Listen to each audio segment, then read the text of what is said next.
Hello, beautiful people. Today we're going to read book 7, and I'm going to start from the beginning. And also it is advised to read these books in nature. It's very cold here, so not doing that, but if you do have a chance to get the books and read them in nature yourself, or be very present with what's being said and to take it in through your heart and allow that to birth the thoughts within you. Chapter 1. Thought which creates. Man's life. On what or whom does it depend? Why do some become emperors or regimental commanders while others are obligated to fend for scraps at garbage dumps? One opinion holds that each person's fate is predetermined from birth. That would make man. On footnote, throughout the Ringing Cedars series, the word man with a capital M is used to refer to a human being of either gender. For details on the usage and the important distinction between man and human being, please see the translator's preface to Book 1. That would make man nothing more than an insignificant cog in some mechanized system and not the highly organized creation of God. According to a different opinion, man is a self-sufficient creation, including, without exception, all the diverse energies of the vast universe. But there is in man an energy peculiar to him alone. It is known as the energy of thought. Once man realizes just what kind of energy in his possession and learns to exploit it to the full, then he will be a ruler of the whole universe. Which of these two mutually exclusive definitions of man is true? Perhaps the following ancient parable, you could call it an antidote, will help us arrive at the answer. A man, fed up with his life, ran out to the woods at the edge of town, threw up his hands, clenched his fist, and railed at God. I can't go on with my life. Your earthly household is filled with nothing but injustice and chaos. Some people go gallivanting around town in expensive cars and dine in fine restaurants, while others fend for scraps at garbage dumps. Me, for instance, why I ain't got enough money to buy me new pair of shoes. If you, God, are just, that is, if you exist at all, then make my lottery ticket hit the jackpot. At that moment, the clouds parted in the heavens, a warm sunbeam caressed the complainant's face, and a calm, clear voice sounded from above.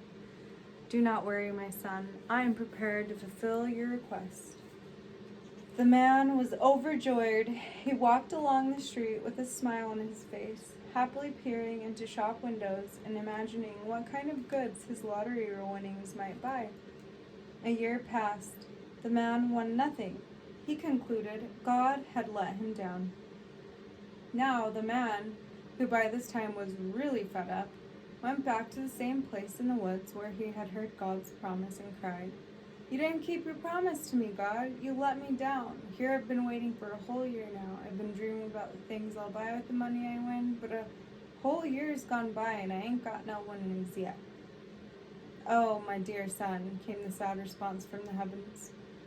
You wanted to win a lot of money in the lottery, so why over the whole year did you not buy a single lottery ticket? This little parable or anecdote has been making the rounds lately. People tend to laugh at the loser. How come he didn't catch on that for his dream to come true, he first had to buy at least one lottery ticket, they ask. But this chap didn't even take the most obvious first step. It's not the parable itself that's important here, or whether this situation ever actually happened. What is important is how people relate to the chain of events recounted in the story. The fact that people laugh at the unfortunate dimwit tells us that they intuitively, perhaps subconsciously, realize that their own future life depends not only on some kind of higher power or divine design, but unto themselves too. And now everybody can try and analyze their own life situations. Have they done everything they possibly can on their own to make their dream come true? I dare say, and not without some justification, that any dream, even one that seems to be unreal and utterly fantastical, will come true if only the individual wanting it to come true takes simple and consistent actions towards his goal. This statement could be illustrated with a whole range of examples. Here is one of them. A bride for an English lord. One day, at a small local market in the city of Vladimir, I happened to witness an incident between a young salesgirl and an inebriated male customer. The girl was selling cigarettes. She was evidently new on the job and hadn't yet bonded up very well on her merchandise. She was getting the brand names of the cigarettes mixed up and took a long time to wait on each customer. A small queue had formed, about 3 people. The last person in line, a drunken male, shouted out to the salesgirl, "Hey, can't you move a little faster, bird brain?" The girl's cheeks blushed bright red. Several passers-by stopped to stare at the hapless girl. The drunk continued shouting out his unflattering remarks. He wanted to buy 2 packs of Primas, but when his turn came, the girl refused to serve him. Flushed with embarrassment and clearly having a hard time holding back her tears, she declared to the customer, "You are being insulting and I refuse to serve you." At first, the man was dumbfounded at this unexpected turn of events. Then he faced the growing crowd of gawkers and launched into an even more insulting tirade. "Will you just look at this stupid jackass? If you got yourself a husband, he'd complain in no uncertain terms if you hobbled about the kitchen like a lame hen." "I wouldn't even let my husband insult me like that," the girl replied. "Who do you think you are, anyway? Nothing but a stubborn jackass," the inebriated man went on, shouting even louder and more irritatingly. "She won't let her husband. Maybe you're planning on marrying some English lord." "Maybe lord, that's my business," replied the girl tersely and turned away. The situation was heating up. Neither side was willing to give in. A sizable crowd of market regulars had gathered to watch things unfold. Onlookers began scoffing at the young salesgirl's declared intention to marry an English lord. Another girl came over from the next stall and stood beside her friend. She stood there without saying a word. They stood there silently, 2 girls who looked to be just out of high school. The crowd that had gathered were now talking amongst themselves about the girl's insolent and haughty behavior. Most of the snide remarks were about the girl's pie-in-the-sky hopes of marrying a lord, along with her overestimation of her attributes and opportunities. The dilemma was solved by a young man, the owner of the market stalls. When he first approached, he demanded in rather severe tones that the girl sell the cigarettes to the customer. However, after hearing her refusal, he quickly hit up a solution satisfactory to all. Reaching into his pocket, he pulled out 50-ruble note and addressed the girl. "Madame, if you'd be so kind, and it is not too much trouble, please sell me 2 packages of Primas." "Of course," responded the girl, handing him the cigarettes. The young man in turn passed the cigarettes to the male customer. The conflict was over and crowd dispersed. The story has a sequel, a quite unexpected one at that. Each time I went by the market thereafter, I couldn't help paying attention to these 2 young salesgirls. They worked just as deftly as their senior fellow workers, but at the same time significantly distinguished themselves from them. They were slender figure, modestly but neatly dressed, makeup not overdone, and their movements were far more elegant than the others. The girls continued working at the market for almost a year and then both disappeared at the same time. It was about 6 months later, in the summertime, at the same market, and I noticed an elegant young woman walking beside the fruit stalls. She stood out from the crowd by her proud bearing and fashionable, expensive attire.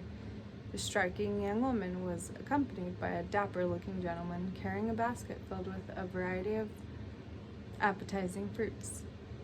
It dawned on me that this young woman, who was attracting all sorts of attention from the men around, as well as, no doubt, jealous glances from the woman, was none other than the friend of the cigarette salesgirl. I went over and explained to the young couple, especially to the lady's concerned companion, the reason for my curiosity. Finally, the woman recognized me. We sat down at a table in an open-air cafe, and Anastasia, as she was called, recounted to me the events that had taken place over the past year and a half. Her story went as follows. The day when Katya had the incident with a customer in front of all the regulars, we decided to quit our jobs so people wouldn't laugh at us. You remember how Katya said back then she was going to marry an English lord, and people laughed at her? We realized they would go on laughing and pointing fingers at us. But we didn't manage to find work anywhere else. You see, we just finished high school and didn't make it when we applied to college. Well, alright, I got average marks. But Katya was a real brain. She passed her exams with flying colors, but still didn't get in. It cut back on the number of free college places, and she didn't have the money to pay for her education. Her mom makes a pittance, and there's no dad, so we ended up taking sales jobs at the market, since they wouldn't hire us anywhere else. We began working and swatting to sit the next year's college exams. But a week after the incident at the market, Katya all of a sudden turns to me and says, "I've got to prepare myself to be worthy of being the wife of an English lord. Do you want to train along with me?" I thought she was joking, but she was dead serious. Even back at school, Katya had always been pretty obsessive about whatever she put her mind to. She went to the library and found the syllabus of a seminary for young ladies, which she adapted to modern times, and we started training like crazy according to Katya's syllabus. We did dancing and aerobics, we studied English and English history, along with the rules of etiquette and good manners. We watched political discussions on TV so we could hold conversation with intelligent people. Even while we were at work in our stall, we tried to behave as though we were at high society gathering, so that our manners would acquire a natural feel. We earned money, but didn't spend it on ourselves. We didn't even buy makeup so we could save. We were saving so we could have fancy outfits custom made, as well as for a trip to England. Katya said, "You see, the English lords would never come round a small market like this in Vladimir, which meant we had to go to England. Our chances would be far greater there. So we went to England with a tourist group. The 2 weeks there simply flew by. Of course, you understand, there were no English lords to greet us or take us around, and I really had no expectations for myself.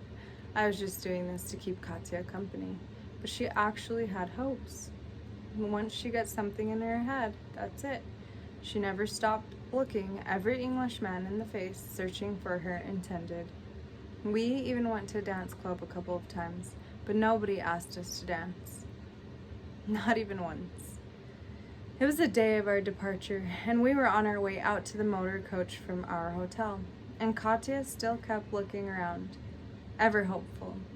We stopped right on the hotel steps when Katya suddenly put her bags down, looks off to one side, and says, "Here he comes."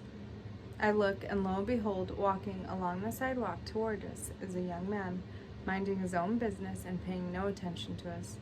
Just as I expected, he came right up to where we were standing, but didn't even glance at Katya and walked right by. And then all of a sudden, Katya, cool, blow me away, calls out to him. The young man turns to look at us. Katya goes up to him, slowly but confidently, and says to him in English, "My name is Katya. I am from Russia. Now I am leaving to go to airport on a bus with my tour group. I have approached you. I have feelings that I can make you a very good wife. I do not yet love you, but I shall be able to love you, and you will love me. We shall have good children together, a little boy and a little girl. We shall be happy together, and now, if you wish, you can accompany me to say goodbye at airport." The young man just stood there, staring intently at Katya without saying a word. He was dumbfounded, no doubt from the shock. Then he had an important business meeting, wished her bon voyage, and walked off.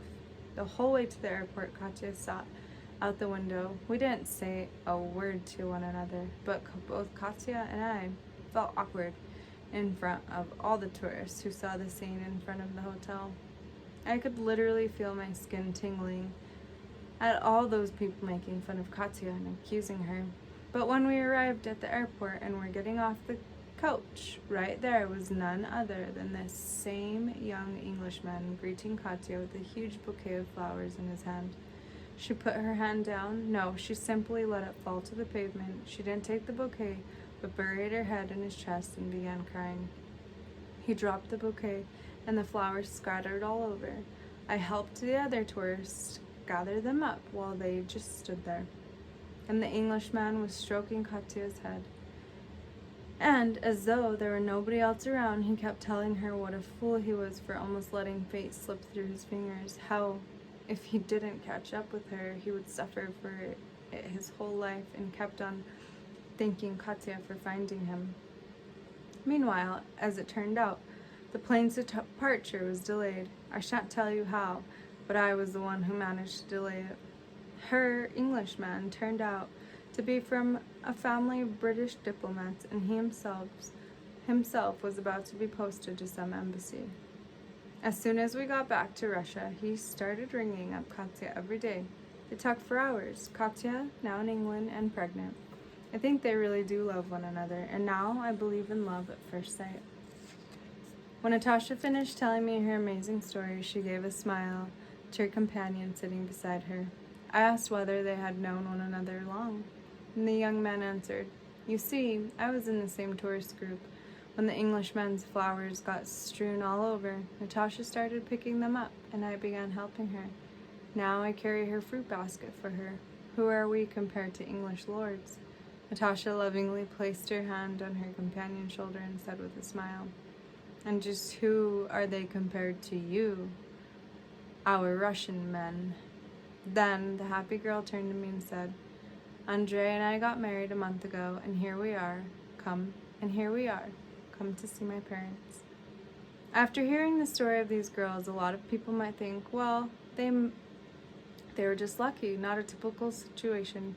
But if I dare say it, the situation in this case was absolutely typical and entirely normal. More than I would affirm the other girls could predict a similar destiny for themselves if they are prepared to follow the pattern set by Katya and Natasha. Of course, there may be certain differences, names, the type of suitor, and the time frame involved, but a similar situation happening with others is already predetermined fact. Predetermined by who? By the girls themselves, their way of thinking, and the consistent steps they take toward their goal. Think about it. Katya had a dream or a goal to marry an Englishman.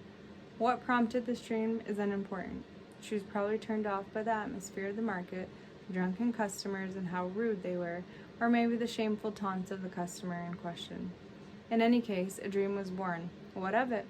What young girl doesn't dream of a prince driving a white Mercedes and yet still ends up marrying a typical loser?